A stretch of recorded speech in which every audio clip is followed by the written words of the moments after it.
Hello, welcome everyone. This will be a video on demand. In this episode, I will answer a question posted on here by one of my subscribers. How do I grow my miniature African violets? Since I started growing my new collection last year, I have enjoyed learning about African violets and sharing what I've learned with others on my channel. So I'm not an expert, but I did learn a few tricks along the way, and I'm happy to share them with you today. As a new grower, I must admit I was intimidated by miniatures at first.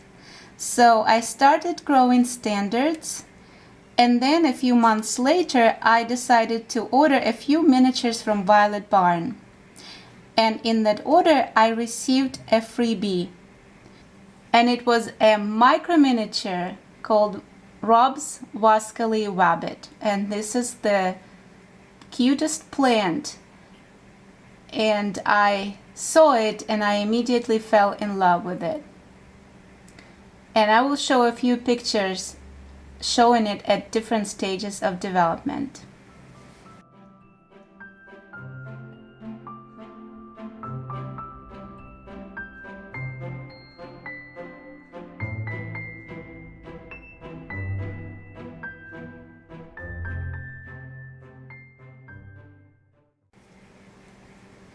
So it is thanks to this plant, Rob's Wascally Wabbit, that I have learned to be comfortable in my ways around the miniatures. In addition to Rob's Wascally Wabbit, which is a micro miniature, in front of you are also two other types of miniature varieties. This is a true miniature called Jolly Cupid by Hortense Pittman. And this is a semi-miniature called Ness Crinkle Blue by Dawn Ness. Today I will give you a step-by-step demo of how I grow a miniature African violet, beginning from a leaf cutting all the way up to the first bloom. And I will also provide you with some care basics. So what is the main difference between the standard African violets and the African violet miniatures? Of course, it's their size. So here you see a standard variety called Wild Irish Rose by Sydney Serrano. And it's 10 inches across. It's a very young plant that just started blooming recently. And normally standards grow from 8 inches across and above across the single crown. Then semi-miniatures grow between 6 and 8 inches across. Miniatures grow between 4 and 6 inches across. And then finally, micro miniatures never exceed that diameter of 3 inches across. Because their size is different, the size of the pot in which they grow is also different from standard varieties. So standards are usually grown when they reach maturity. They usually grow in 4-inch diameter pots. So this plant is a very young plant still. It's 10 inches across, and right now it's growing in a 3.5-inch pot, and soon I will be potting it into the permanent size pot, which is 4 inches for standards. For miniature African violets, the pot sizes vary from 1 to 2 inches for a micro mini, to 2.25 to 2.5 inches for a mini, and to 2.5 up to 3-inch diameter for semi-miniatures. So here are the pot sizes that I use for the miniature varieties. So this is a 2-inch pot, this is a 2.5-inch pot, and this is a 3-inch pot. and 3-inch pot is a maximum. I once started growing my very first semi-miniature variety nest set in rows in a 3.5-inch pot, and it grew almost to the size of a small standard. I show it in one of my earlier videos. Sometimes I'm asked where I purchase the pots. I used to get them at my local African Violet Club before the pandemic, and now I mostly purchase them on Amazon. And I've also seen them available in the supply section at most commercial vendors such as Violet Barn, Linden Lion, and others. Sometimes I have to be creative when I'm out of these pots that are commercially produced, and then I just get either the solo cups. This is a 2-inch solo cup, a 3-ounce solo cup made of plastic, and I will show you the package in which they are available in most supermarkets. This one is, for example, from my local Ralph's. It's a Kroger brand, and they come in the packs of 150 cups. Sometimes I buy the multi-purpose mini condiment cups, and I don't use the lid normally, but I just get these and I make holes with my soldering iron. And sometimes I use the 2-ounce mini cups made of plastic, and they are 22 pieces per pack. To propagate a miniature African violet from a leaf, select a healthy and strong leaf from an adult plant. This plant is Jolly Magic. I featured it in the Jolly Magic individual review video. And it has started growing old already. So as you can see, there are some old leaves here on the bottom, and there are some damaged leaves by the sunburn that are older. Those are not the good leaves to select for propagation. The leaves that I'm gonna pick will be the leaves that are closer to the center of the rosette, that are fully developed. For example, this leaf here, or this one here. They look shiny, healthy, strong. So to get one leaf, just simply snap it off at the base of the plant like that. And if it doesn't snap, you can hold the rosette and then snap it like that. So this leaf is likely to produce a healthy offspring. There are no spots on the back. It's an overall a very healthy leaf. Then normally I trim the stem off, and I just leave about 1 inch or even 1/2 inch of the stem at the base of the leaf. Take an X-Acto knife or any sharp, clean blade, and be careful, of course, and use a hard surface to cut it under the angle at about 45 degrees, like so. And wait until the cut surface dries out a little bit, about 10 minutes. While the leaf was drying out, I prepared a plastic pot, and I'm using a 2-ounce cup that I showed you previously, and I put the electric tape marked with a permanent marker, and I put the name and the date. I'm using the potting mix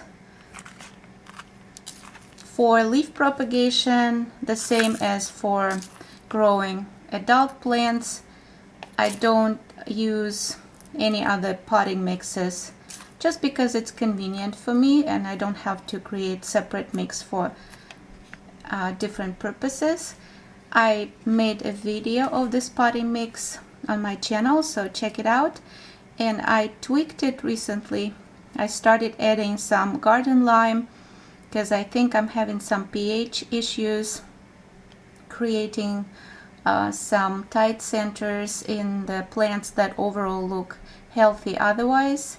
So I started adding garden lime and some worm castings. And here is the recipe that I'm using.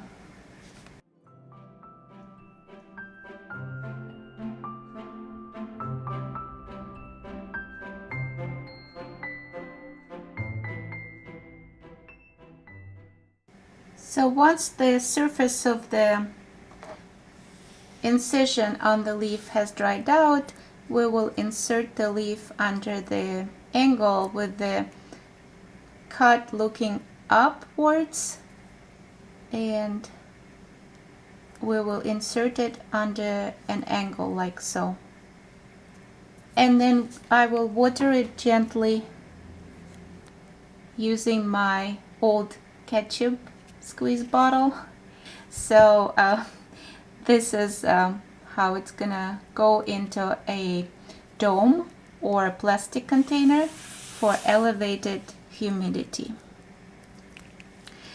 If you don't use propagation domes, you can use any other plastic containers like this one, for example. It's a dessert plastic cup that has a lid, and we have some spillage here, so let's wipe it out a little bit. Yeah, don't overwater it. It doesn't like to be too moist. It needs just a little moisture to get the propagation, the rooting process going. And so we can put it in a dessert cup just like that and cover it with the lids. They're very convenient because they come with lids. I got these on Amazon. Here we go. So then it needs to go under light, so it has sufficient light to start the photosynthesis process for the leaf to produce roots. Some of my leaves grow in propagation containers at the east facing window where they receive some of the natural light, and I supplement it with the LED lights, and these are the light fixtures at 5000 K and 4100 lumen. And some of them grow in plastic containers here under the LED light fixture of 6500 K T8 bulbs, and there are 2 bulbs in the light fixture. And most of my adult African violet miniatures grow under the LED lights at the west facing window, and the light fixtures here are customized to have 2 different lights. The closest to the window is 3000 K and 1800 lumen, and it's a yellow, warm yellow light, and the far from the window is 6500 K. It's a cool white light. The lights are about 9 to 10 inches above the rosettes, and I keep the lights for 10 to 12 hours a day.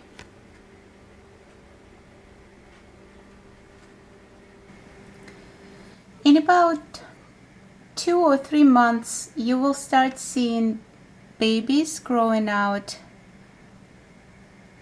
like so, and they can be very small at first, and as they grow larger, they will be ready to separate from the mother leaf.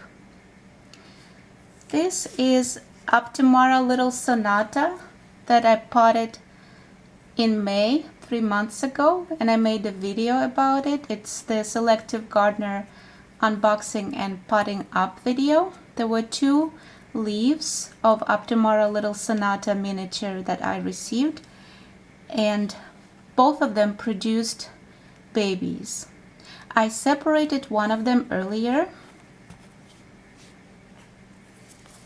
I separated these babies from the first leaf in July, a month ago, and they've grown quite well.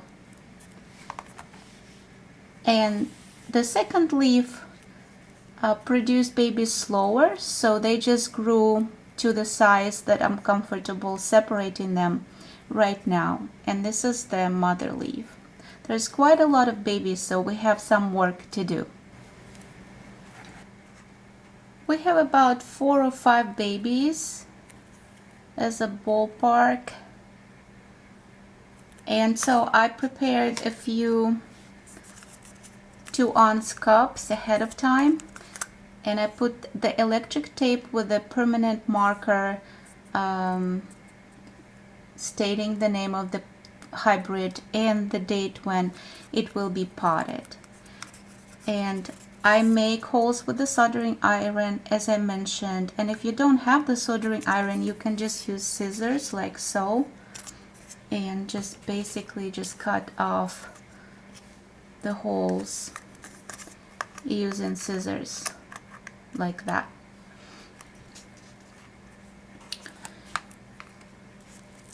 So we need first to release the clump with the mother leaf and the babies from the potting container, and now gently release the soil or the potting mix. And then there are 2 techniques that I've seen. Some people separate the mother leaf first and then split the clump with the babies, and I've also seen some growers separating the babies right away. I tried both, and when I separated the babies first, they used to break easily, so I prefer separating the mother leaf, releasing it first. And because the potting mix is nice and airy, as you can see, it's very easy to do. Also, it's important that the roots from the mother leaf get also released, and they don't stay with the babies, because they can start rotting and then creating all sorts of growing problems. So now the mother leaf is out, and now we will be gently separating the babies one from another. So find the first baby. It looks like a miniature rosette, so you can see the center, the growth center, and then the leaves. And then gently pull it apart,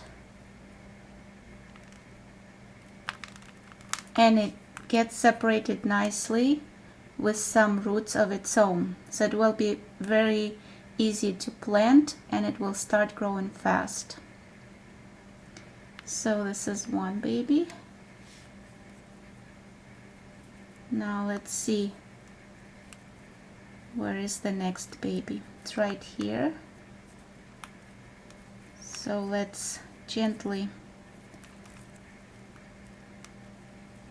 separate the leaves, because sometimes leaves get entangled, so we just need to be patient and just separate the leaves so that we don't break them by accident. Just like so, and no sudden movements, just nice and slow. And here's another baby with its own roots. And I think we have 3 more. Here we go. Third one, baby number 3, baby number 4, and baby number 5. Here they are. So now we can pot each of the babies in its own little house. So to pot them, it's sometimes helpful to remove the juvenile leaves, or the very young leaves, because it's unlikely that they will grow larger, and they may slow down the growth of the rosette. So I usually just remove the youngest and the smallest leaves right away, and you just snap them like that. So now it's ready to be potted. So we will add some potting soil here on the bottom, like so. And then I put the baby with the roots down like that and hold it and add the potting mix around it.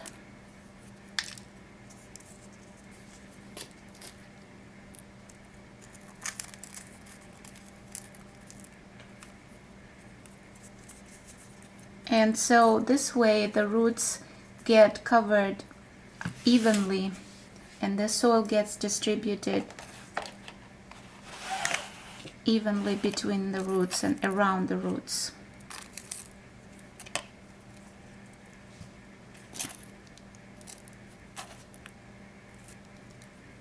Don't pack it too tight.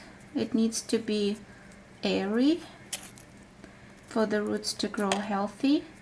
And also the important part here is not to bury the center of the rosette. This is very important. So the center needs to be above the surface. And if there are pieces of potting mix or perlite stuck in the center, I use all sorts of tools that I have handy, like soft makeup brushes, or sometimes this wooden stick that I have from the manicure set. It gets handy. And just distribute the soil on top, but don't pack it too much, and then water it gently. Again, not to overwater, because the potting mix that I make ahead of time is already pre-moistened. So that's it. So now it's ready to go into a dome or into a plastic container. And so I use a small plastic container like that, and it has a lid so it can be covered and still can have access to light, and it will go on my light stands. And let's finish up potting the remaining babies. Now all 5 babies of Aptomara Little Sonata are potted up. They will be growing in their first little homes. These are 2-ounce cups. They will be in this plastic container, first covered with a lid for about a couple of weeks, and then I will slowly be introducing them to the normal growing environment in my home, and they will be standing on the light stand with all other African violets. Here are the Aptomara Little Sonata babies that I separated from the mother leaf last night and placed them in a plastic container that is closed with a lid. And as you can see, the condensate started forming inside of the box, and that creates the extra humidity that the babies need to grow happy and healthy. And here they are up close. So they look very good. So they cannot be potted on wicks yet because they need to grow a little stronger. And this baby of Aptomara Little Sonata that I separated last month still needs to grow just a touch, I think, even though it might already be able to do well on its own on a wick. But instead I will show you a larger semi-miniature baby now that is ready to go into its permanent home and be planted on a wick. It's called Max Dark Night of the Soul. I prepared a wicking container and a pot with a label, and I used the electric tape with a permanent marker. And I also prepared a wick. I use acrylic yarn, and some people also use mason line made of nylon. And the main point that it is made of a synthetic fiber. And I pre-soaked it overnight in hot water with some dish soap and rinsed it with clear water this morning. I use acrylic yarn for wicks. It's the old worsted weight yarn that I had left over from my yarn projects, and I do not split it for minis. I used to, but then I learned that the thickness of the wick doesn't really matter, because whether the wick is thin, meaning just one strand of the yarn, or all strands, the potting mix will still reach the point of saturation through any thickness of the wick, after which it will not be absorbing any more water. So I just started using the same thickness of the yarn for miniatures and semi-miniatures and standards. The length of the wick is about 15 to 20 inches long, and this is what we will be using today as a wick. In the previous video, when I talked about my wick watering method, I used a different technique for inserting the wick into the potting container. So I used to just insert one end and then make a circle inside. But now I use a different technique, and I just insert both ends, one like that, and another one goes on the other side like that.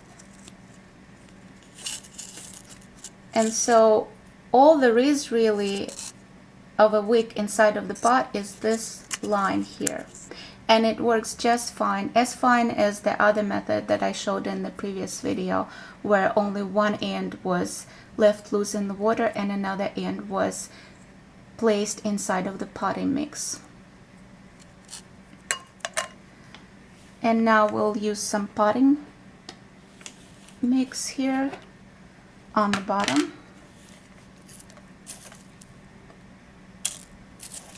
And some of it will fall through the openings in the pot and make the water a little muddy, but that's okay. That's how it works. Now we will release the plant from the pot in which it has been growing, and so gently squeeze the plastic pot, and it's a 3-ounce solo cup, and get the plant out, and it has already strong roots.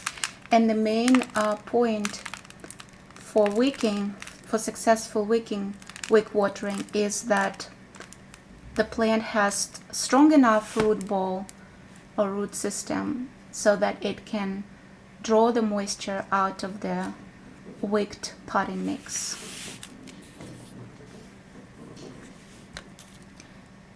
And now we added the potting mix around the roots, and we need to be careful not to get the potting mix cover the center. So the center, the growing point of the rosette is in the center, and so it needs to be above the potting mix. The potting mix has been pre-moistened, but we will water it a little bit to get the wicking action going. And so the success to the wick watering method is that the potting mix needs to be light and airy, and I used the recipe that I had shown, and the wick material needs to be synthetic, and both the wick and the potting mix need to be moist so that the wick watering starts easily. This plant, Meg's Dark Night of the Soul, that was just potted up, we'll spend some time adjusting to the new watering method, and in a couple of months it will give us the first blooms, hopefully. Some varieties don't bloom as fast as the others. For example, Jolly Cupid was planted on a wick on the 4th of July. It was about 8 weeks ago, and it's already started its first blooming cycle. The temperature in my growing environment ranges from 65 degrees Fahrenheit in the winter all the way to 79 degrees Fahrenheit in the summer. and the humidity ranges from 40 to 70%. I try to maintain it at least at 50%, but sometimes it drops a little lower to mid 40% in the hot summer season. I grow my plants on wicks. Most of my miniature violets grow on wicks, and for Weekend Liquid they receive plain tap water with some fertilizer mixed in, and I use two different kinds of fertilizers. One is called Dynagrow Liquid Plant Food at 7:9:5 ratio of nitrogen, phosphorus, and potassium. I add 1/4 teaspoon per gallon of water of Dynagrow Liquid Plant Food. And sometimes I switch it to a different fertilizer called Jack's Classic All-Purpose Fertilizer, water-soluble plant food with micronutrients. It's a balanced fertilizer, meaning that the proportions of nitrogen, phosphorus, and potassium are exactly the same, and Jack's has it at 20-20-20 ratio. And I use 1/8 teaspoon per gallon of water of Jack's. And sometimes I give them a break, just like all of my African violets. Right now, for example, they are receiving only water because we're in the month of August and it's very hot in here. And when the temperature rises, the processing of micronutrients and the main elements from the Weekend Liquid slows down. So I give the plants a break and just give them plain water. So this is how I grow my miniature African violets. Thank you all so very much for watching. Stay safe and be well. And if you'd like to stay tuned for my future videos, please subscribe.